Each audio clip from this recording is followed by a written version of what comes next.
Welcome, everyone.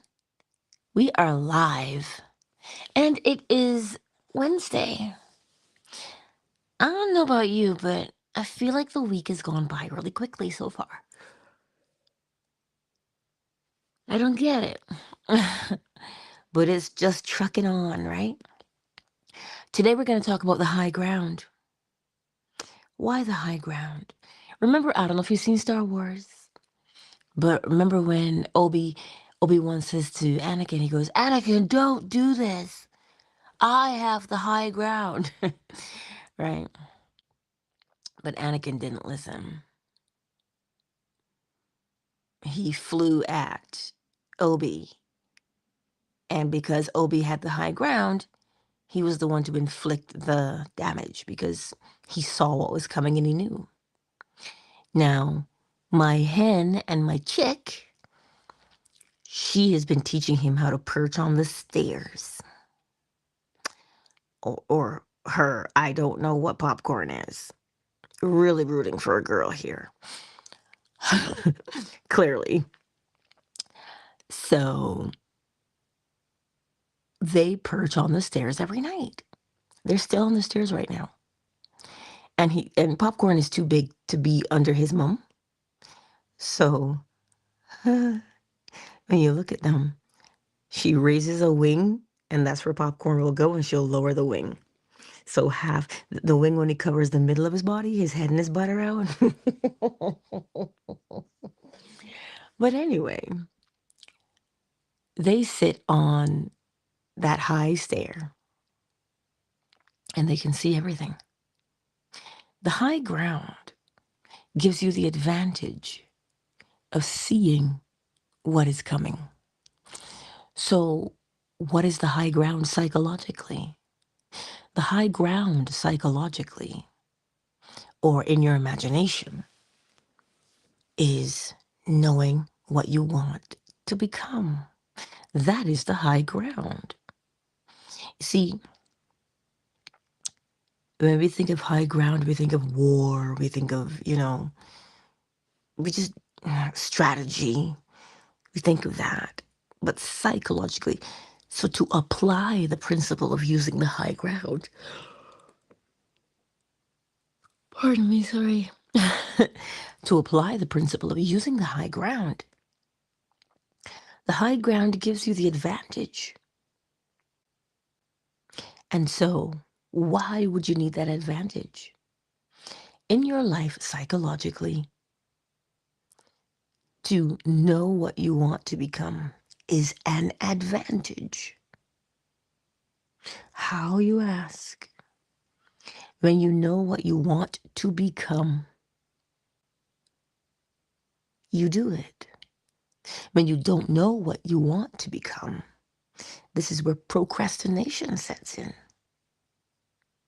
So if you could see it on an invisible level,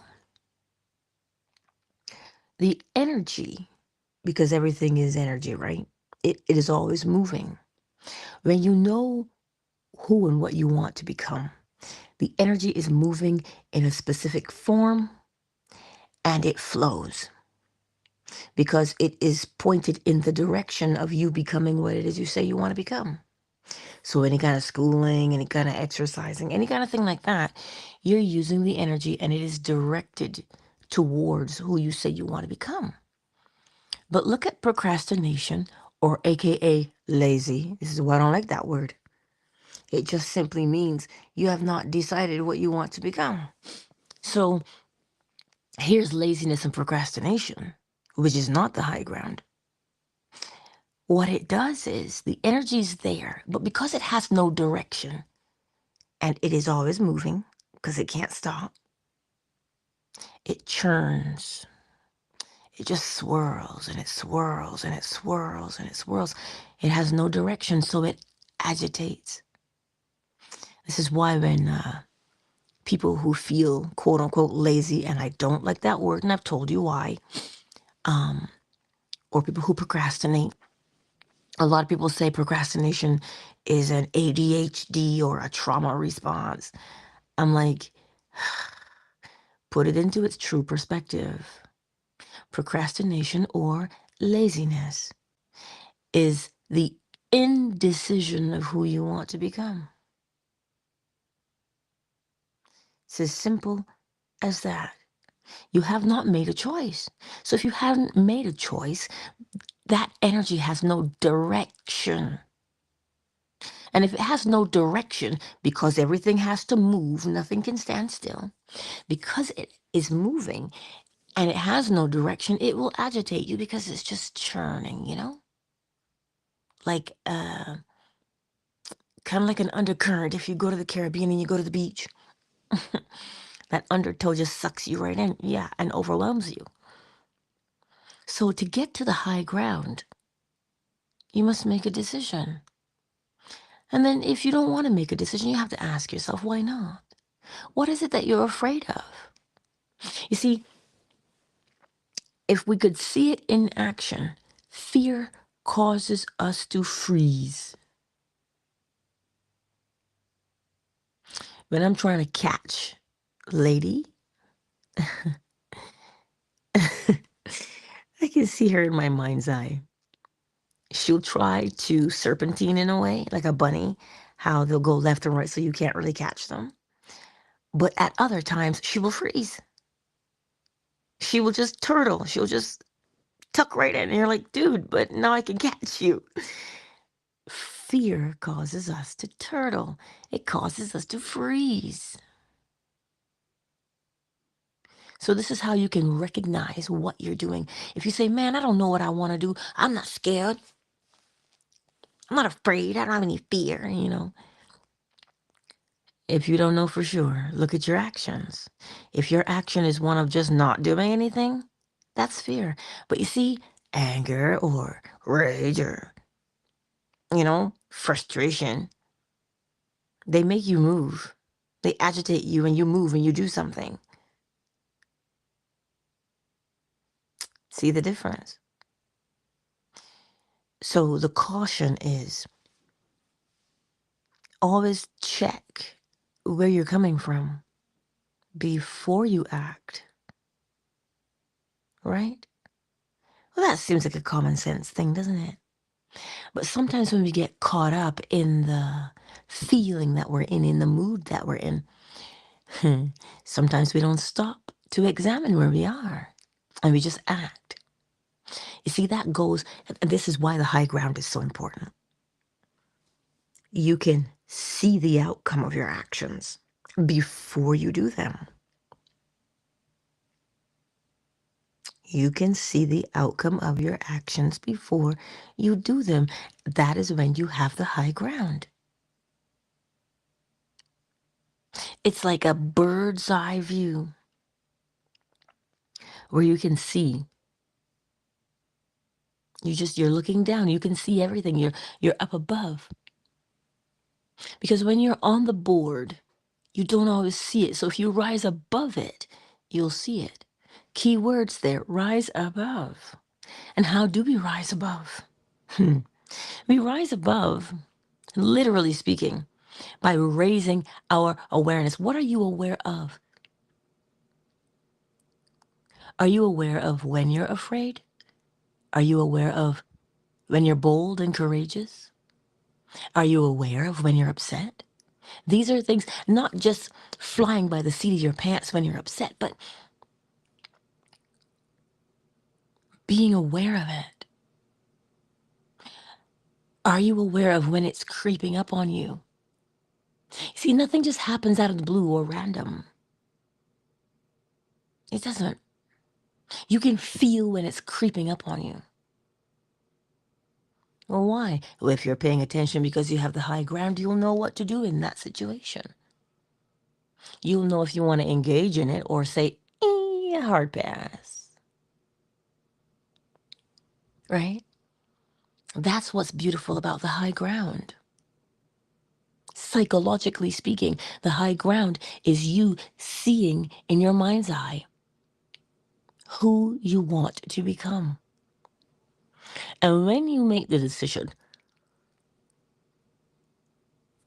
pardon me, when you say, well, this is who I want to become, you'll get a feeling with it. What does that feeling feel like? I don't know if I can do this. I'm scared. I don't know. Nobody else has ever done it before. What if I fail? See, we go through a whole range of things, don't we? And then you're going to land on one of them. And then you'll act upon the one you landed on. That's what we do. It's our nature. It is our nature, my friends. So the high ground is surety of self. See, one does not become sure of themselves by just waking up one morning and you're sure of yourself. No, you do something. And you do it, and you do it, and you do it, and you do it. And because it's now a part of what you do, second nature to you, you are sure of what you're doing. You're confident with it. Going to the psychological high ground helps you to become sure of yourself, because you know that when you see the desired outcome, you know that so long as you persist in that rehearsal, what would you be doing in reality if you were the man or the woman you wanted to be? Your confidence will come from knowing that it is that rehearsal that brings about. It is the persistent rehearsal that brings about the change. That is where you are sure. That's what makes you sure. Because you know. And so how do you know? You practice. You practice. What is it that you would like to experience? Right? That's where you start. What is it? Because in order to experience it, you got to be it, right? You got to be it. Because you're only ever recreating the self. As within, so without. Plant peas, you only get peas, right? So you've got to become that thing. So how does one become a house? How does one become a car?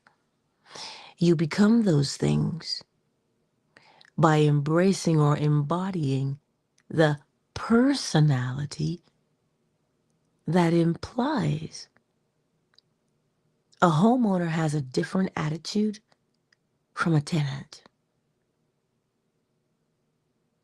A homeowner has a different attitude than that of a tenant, right?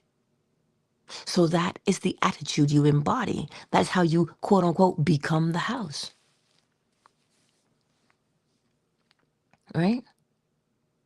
The person driving the brand new car has a different attitude from the one who's been driving one that's a couple years old. It's a different attitude. So the attitude is what one wants to embody because it is the attitude that implies you became it. So the next time you hear, become the change you want to see in the world, or become the thing you want to have, you will understand what it means. You will have grasped it. So if I tell you to become the house, you're like, what? What do you mean become a house? Look at the attitude. Listen, you can usually tell who a homeowner is on site. You can usually tell who a homeowner is versus a tenant. Walk by the property. There's a certain pride of ownership that a homeowner has. More often than not, you'll be able to tell who the tenant is because the tenant, they don't care. They'll do the bare minimum, but they don't put in that extra work, They don't care. They don't do any extra grooming on the property. No. And like I said, most of the time, that's the way it works. Some owners you have, well, they just, depending on the neighborhood, they don't care either. And they got it all run down because they don't care. Remember, as within, so without. You take the care to comb your hair, brush your teeth, and clean your face, and shower. You take the care to do those things, right? What do you think you'll be like on the outside? You see, and then you have to ask yourself, well, why would they not care about their appearance? Oh, I don't care what anybody thinks about me. I agree. I don't necessarily care what people think about me either, but I care enough to know that I'm gonna wash my butt before I leave the house. Because I care. I care. I gotta smell me all day. Hello? But let's not digress. This is the point. When you go to the psychological high ground, it shows that you are taking care because you're looking at what you want for your life and you're saying, you know what? I want this new experience for my life. I want to be treated with respect. I want ... That's who I want to become. And when you start taking that high ground, you see the outcome because you're perched above now. You're no longer just living life in the midst of it. You become aware of yourself and you've risen above mentally, right? The high ground psychologically, which allows you to see what the outcomes would be if you embodied this person you said you wanted to become. So you see, having the high ground psychologically is key. It's important. Because when you can see yourself from all angles, so if I do this, this is going to happen. If I do this, this is going to happen. You know that saying we have, the FAFO?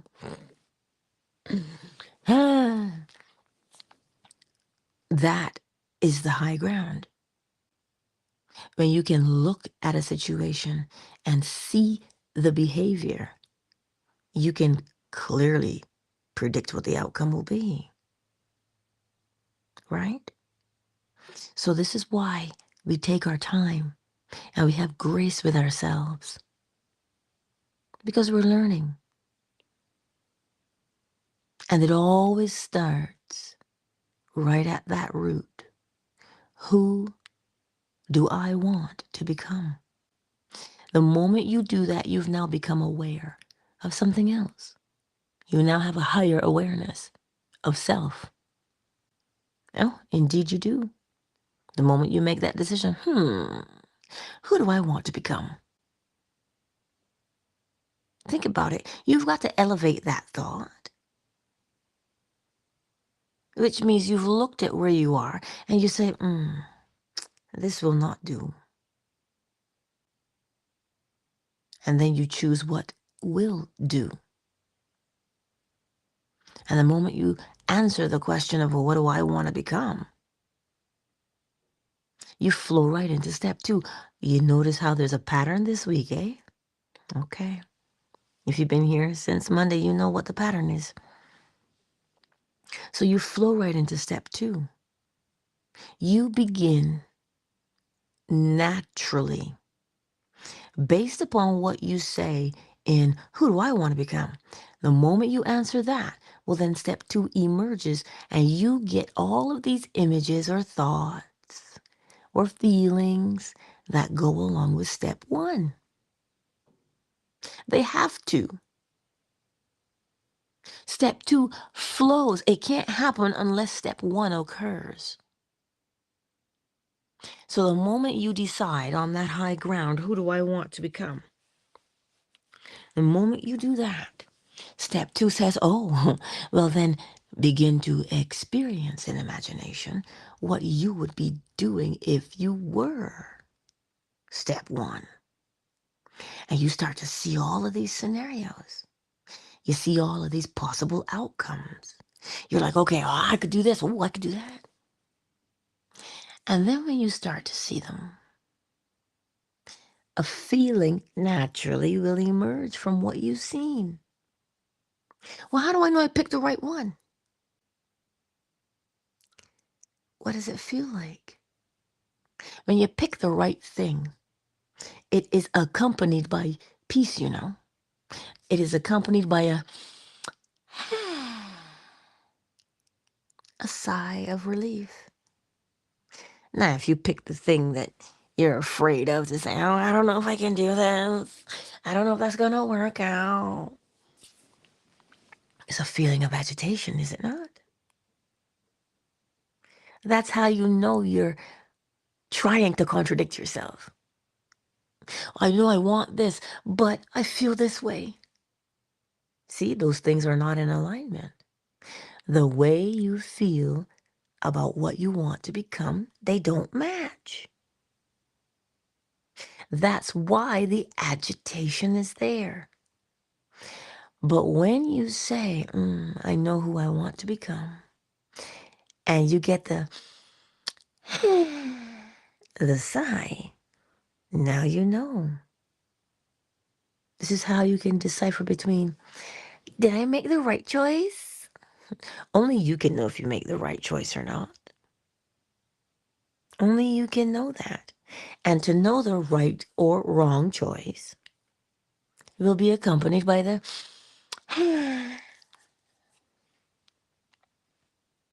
but Angela, can't I convince myself that I've made the right choice? You sure can. But there'll be that thorn in your side. There'll be that pebble in your shoe, that bee in your bonnet, that burr in your saddle, that just ruffles you the wrong way, that makes you on edge and uneasy. See, if you pay attention, you'll see it for yourself. So the high ground is psychological.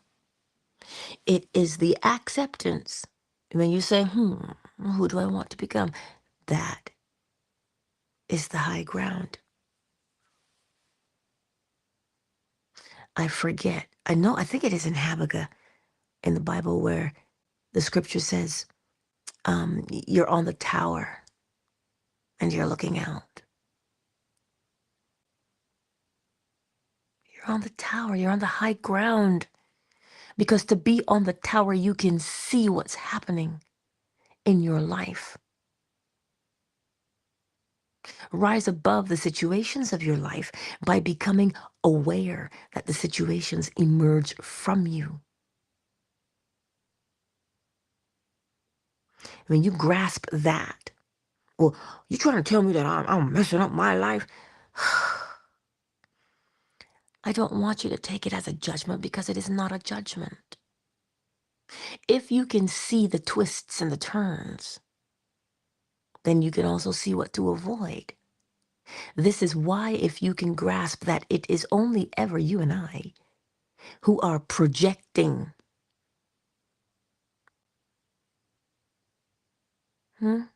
That's what we do. We project. The principle of gender. The planting of the seed, the idea, the thing that we say, ooh, I want to become that.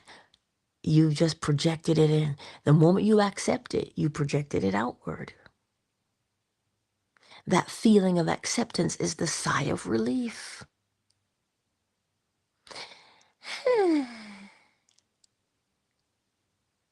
The sigh of relief is your cue to know that, yeah, I did the right thing. Because you realize with that sigh of relief and the knowing, sometimes we try and say, oh, but what if? And you begin to feel the agitation build. That's how you know you've gone in the opposite direction.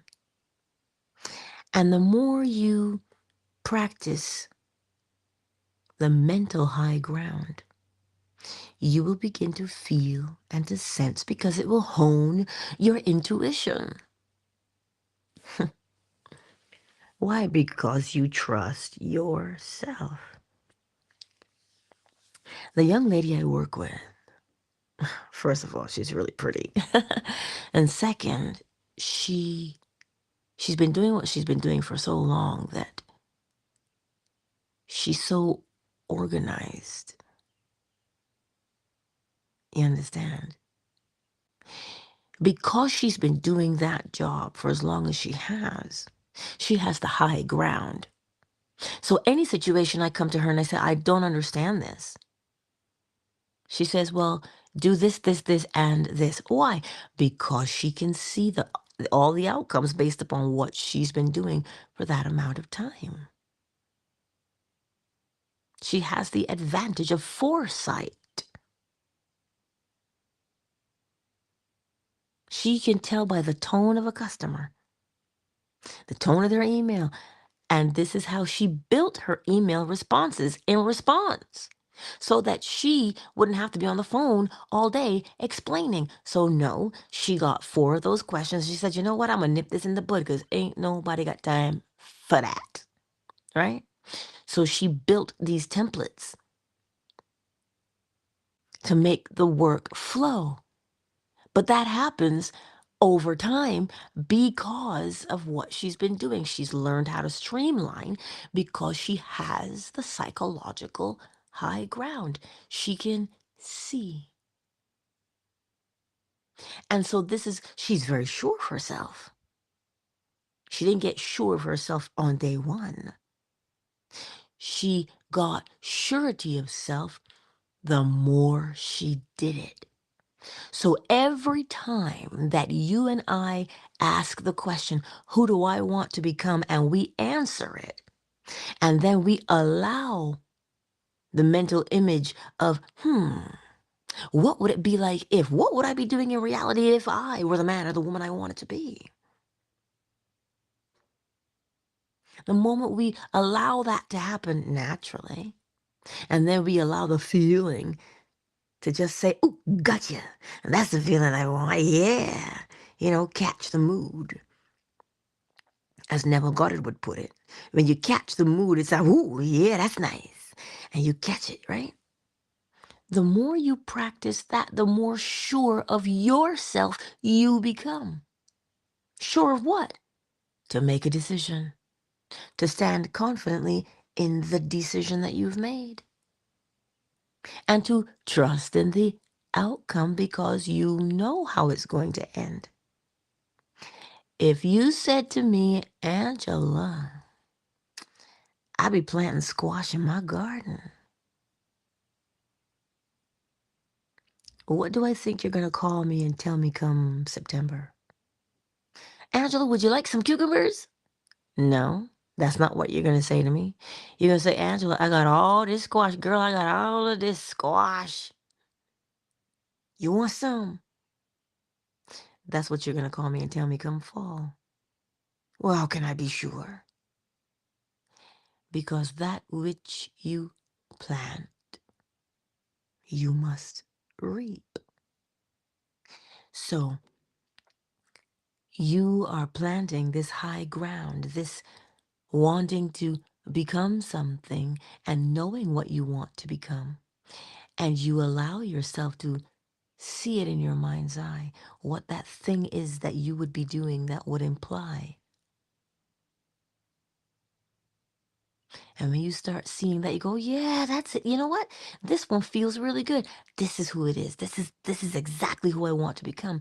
And then you flow right into step 3.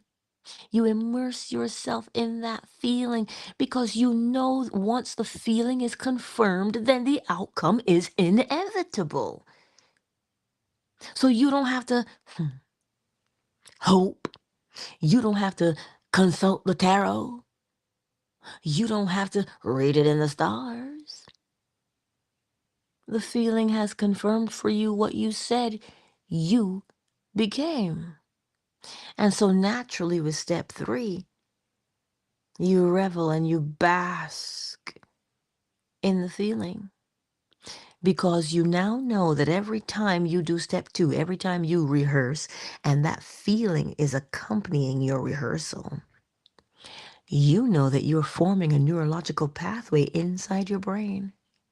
And you are bridging the gap between the invisible thing you want to become and the visible attitude and behaviors of it in the visible world. You know that that's what you're doing. And because you know that that's what you're doing, what do you have confidence in? You'll always have confidence in the outcome because you know what the outcome is. That's what you'll know. So you see, my beautiful friends, it's not woo-woo. It's not, oh my God, this is so magical. No, it is the way of life itself. Oh, but Angela, I'm so scared. What if my business fails? Uh, Look at step 2. Step 2 says to do what? Experience in imagination what you would be doing in reality if you had your business. So what is it that you're doing right now? And you say, but what if my business fails? What if I don't have any customers? What are you doing? Because step 3 is triggered. Step 3 flows right from there. You begin to feel how? Afraid, trepidatious, worried, mortified even. Why? Because you said you started to plant the seeds of failure in your business by entertaining what if my business didn't make it. That's what you're entertaining. Those are the seeds you're planting. So what do you expect your business to be like? You literally slow your business down when you entertain the thoughts of, "Eh, but what if?" Listen, which one of us is not scared of something? We all are. But what you know is greater than your fear.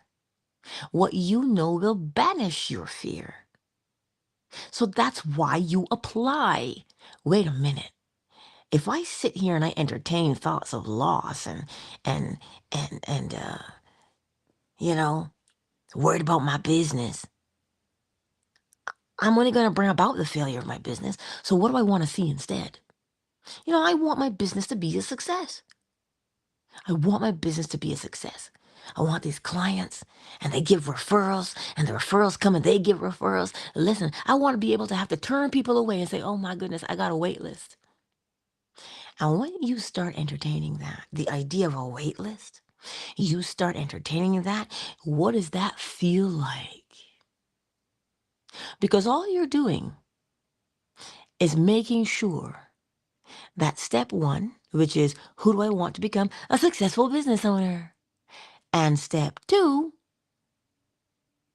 match.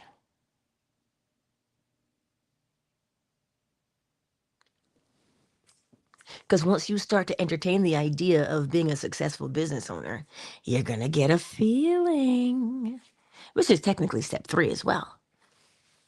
So you see, really, it's just one motion, but you break it down so that into step 1, 2, and 3, so that you will grasp what you're flowing through at that given time. So you see, my beautiful friends, that psychological high ground is to know what you want to become. Look at what we ask our teenage children. What do you want to do when you grow up?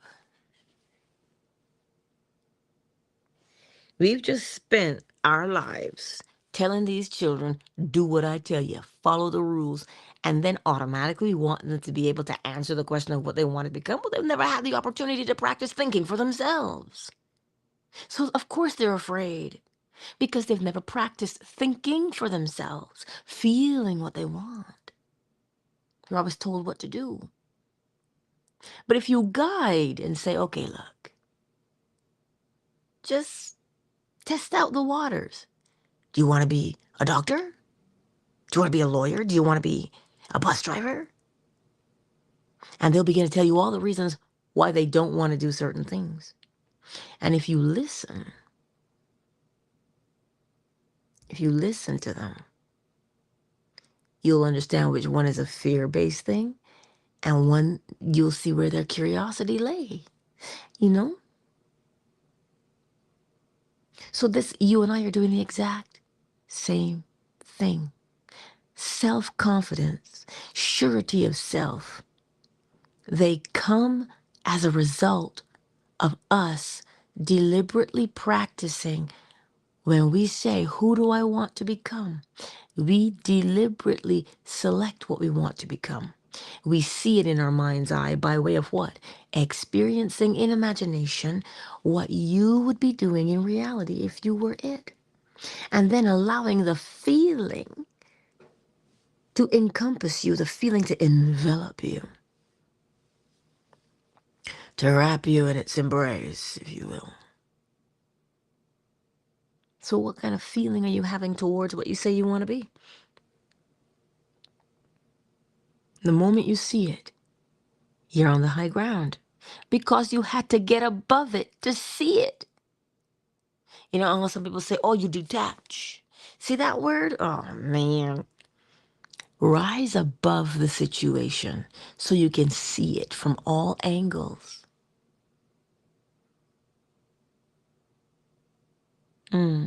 I've often wondered at people who play chess if they see the board in a different way. Because when you're looking at the pieces head on, you know what I mean? But I guess it's a matter of them training themselves. And they must see that board differently to be able to predict the moves. Of course, they see the possible outcomes. It's quite intriguing how they see patterns. And they've trained themselves to see patterns because they practice playing the game of chess. So even if, like, if you want to learn chess, I would learn chess just because of that reason. That it will help me to see more patterns in my life, more patterns in the world. Because I don't like the game of chess. It's just, oh my God. To me, it feels so complex. But if I look at it from a different perspective, if I learn this, I'm going to be able to see patterns everywhere. Well, of course. So you see the evidence right there before you, the evidence of what? That when you practice the deliberate application of the principles of the law, your inevitable outcome is that you become more confident, more sure of yourself, gracious even. Yeah, you become gracious.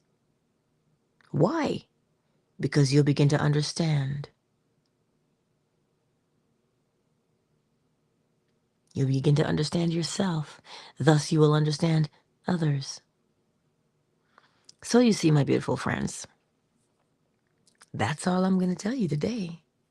So how are you going to apply it? Remember, they could be a trillion situations, but there's only one process by which to change it. Because it always starts in the same fashion. Knowing the self. Who and what do I want to become? Only you can answer this. Walk through it with me, if you will. Who do you want to become? I didn't ask if you thought it was possible. Don't come here and tell me, Angela, I want to grow wings because I want to fly, because I might be tempted to just flick you. Each thing has its own nature, its own expression. Birds have wings. Humans, planes and helicopters, because we wanted to fly too. But you ain't gonna sprout them. Sorry. You understand? So that's not what I'm saying to you. I'm saying, who do you want to become? Look at your life. Who do you want to become? And now step 2. What would you be doing if you were it? What would you be doing? Only you can answer that. So you're going to go through a whole bunch of scenarios in your brain like it's like rapid fire. You just bam, bam, bam, bam, bam. You'll see them all. But one of them is going to jump right out at you. One of them will. And that's the one you go with. Well, it's the one that's got your full attention, isn't it? So when that thing has your full attention and you're like, that's the one I'm going to do, then step 3 emerges. That accompanying feeling emerges. And so when that accompanying feeling emerges, what do you want to do? Naturally, we want to bask in the glow of it, don't we? We want to revel in it. Ooh, you want to talk about it. You want to testify. You want to bear witness. You want to tell anybody who will listen. Because that's what we do naturally. The feeling, you're so excited about it. But it's not a fake excitement, you understand? It's not. It is a genuine excitement to know that you are becoming who you say you want to become. And when you do that, you will begin to naturally, because think about it, we always talk about it and share it, right? We're always doing it. Whether you do that internally or you tell your close friend, we are always going over these things in our minds. Think about the person who cuts you off in traffic. Man, you're going to be thinking about that all day long sometimes. See, you've embodied the feeling of that thing and kept it with you all day. Now do it in the other direction. Do it in the direction of, this is exactly who I want to become. And you feel it, and you revel in it all day. Because you are eager about the possibility. You're like, I'm going to live this out. Oh my God, that is so exciting. I am living this out. Yes. And the more you entertain it, remember, you're not pretending. Because you're literally forming a neurological pathway in your brain that is bridging the gap between that thing that once was invisible to the visible experience. So that means if you got to make a business plan, as much as you don't want to, you know what happens when you do it. You know that it is part of becoming what it is you say you're becoming. So you do the business plan with a little bit more excitement because you say, ooh, my vision is coming to life. You see, because the business plan is feminine. Oh, what? You are mentally impregnating the business plan with your idea. Trust me. Oh God, I'm working on mine right now. I'm almost done it. I'm just inserting the financial projections. It is so tedious of a task to do the business plan. But when I remembered that I am taking the invisible and making it visible, that's what I'm doing. So that what happens from there? Now the business plan becomes the blueprint for me. And it is easier to build when you know exactly what you're going to do. And all of the people that are required to help you, they will show up. Not out of the blue, honey. They don't show up out of the blue. They show up as a result of what you have done, which is to prepare. My father always says to me, you got to be organized to be recognized. God, I love my daddy. He's so cute. He always says that you got to be organized to be recognized. Why? Because when you have it together, you can build from there, right? That's the beauty of using the principles deliberately. And even though you don't want to do the business plan, you get excited because you know the business plan is just along the phase of polarity. You're going through the stage. from seed to fruit. The business plan is only the sprout. Hello. It is only the sprout or the sapling. But you've got to go through that phase. But the knowledge of the inevitable outcome is what helps you to go through the stage and not grudge the stage that you're at in your life. Because you know it is leading you to the inevitable outcome of who you say you want to become. So today, my beautiful friends, let me stop and welcome everybody to the space, yeah? Because I think you grasp what I'm saying to you. And because you grasp it, for the love of God and all things, apply it. I know there's somebody here on these YouTube, Facebook, and TikTok streets, but they have not made themselves known. Hello, I see you. um, Twitter, Gerald was just here. Gerald will pop in and out. Who's here on Fanbase with us this morning? Let me get it. I gotta drag you over to where I can see you all. I got Miss McQueen. Hello, Michael. Oh, I got Flo Smiles in the house. Hey, Ashley. I see you, honey. Malik, I see you. Ray Ray. And Sykes, I see you. Thank you all for being here on this glorious day. Now, when I play the chime for a few moments, go through the motions. Who do you want to become? Step 2, begin to experience in imagination what you would be doing in reality if you became who you say you wanted to become. There's something you'd be doing that would imply that you became it.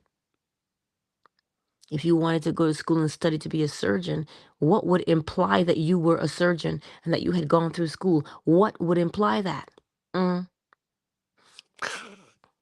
Dr. Jones to the OR, Dr. Jones to the OR. That's what you would hear, isn't it? Because it would imply that you were a surgeon. You got your scrubs, you're washing your hands, you put your little hat on, your little booties on, and you'd be saying things like scalpel, forceps, needle and thread. All of those things would imply that you are a surgeon. But you see, one of them is going to stand out to you the most. And the one that stands out to you the most, well, then that is the one you will continually rehearse. Why will you rehearse it mentally? Because mentally, inside your brain now, as you rehearse it, it will become a part of you. You're setting down a neurological pathway. Because every time you practice sutures, it becomes at the back of your hand. Every time you use your scalpel, it becomes like the back of your hand. Like you can do it with your eyes shut. You'll be able to look at someone and go, oh, I know the size of that mass. I know this, I know that. All on sight. Why? Because you've trained yourself. You've rehearsed.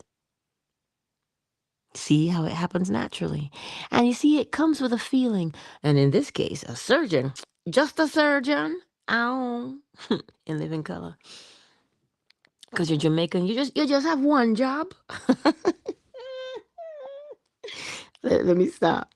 And so because you now know that that's what you want to become, and that's what you are experiencing in imagination, it will come with a feeling of pride of accomplishment.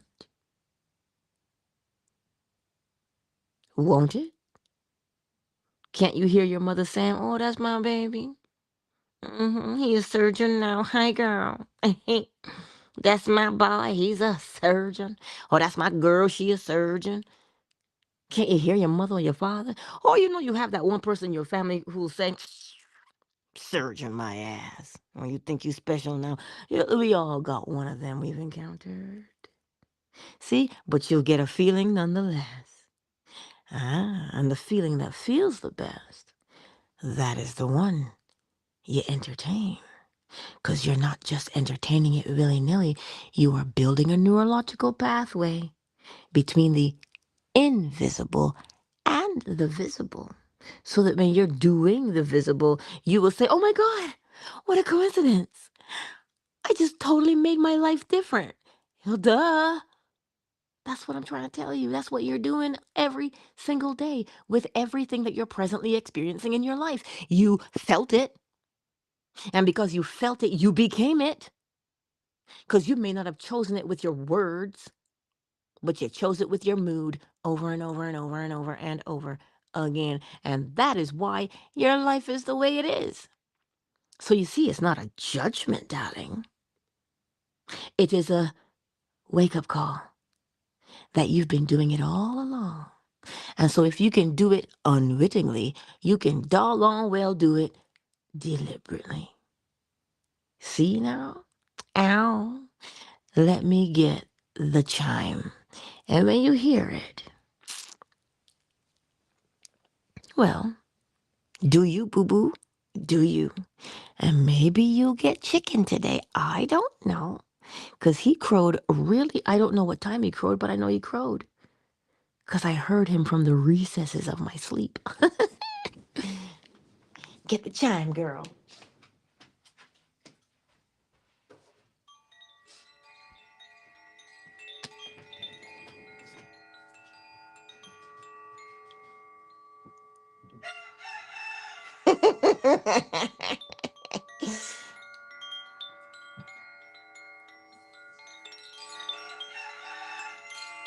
Good morning, Pookie.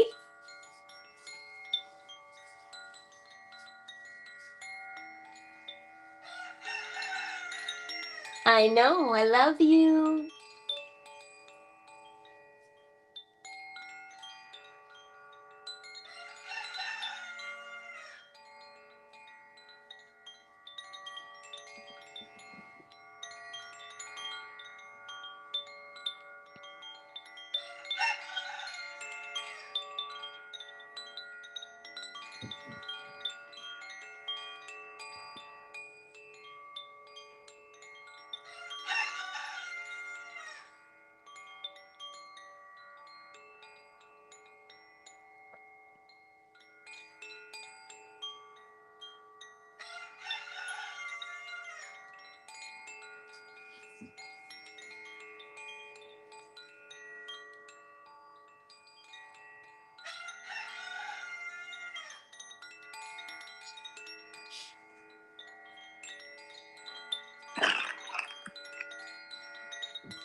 Countdown initiated. 5, 4, 3, 2. Thank you all for being here today with me and spending this time. And you know, I look forward to seeing you again tomorrow, Thursday, 7 a.m. Eastern Standard Time, right here on YouTube, Facebook, TikTok fan base, and Twitter. Go forth into this day and know what you want to become. Experience in imagination what you would be doing in reality if you were the man or the woman you wanted to be, and lose yourself in the bliss and feelings of relief and pride and gratitude of what you just became. Peace out.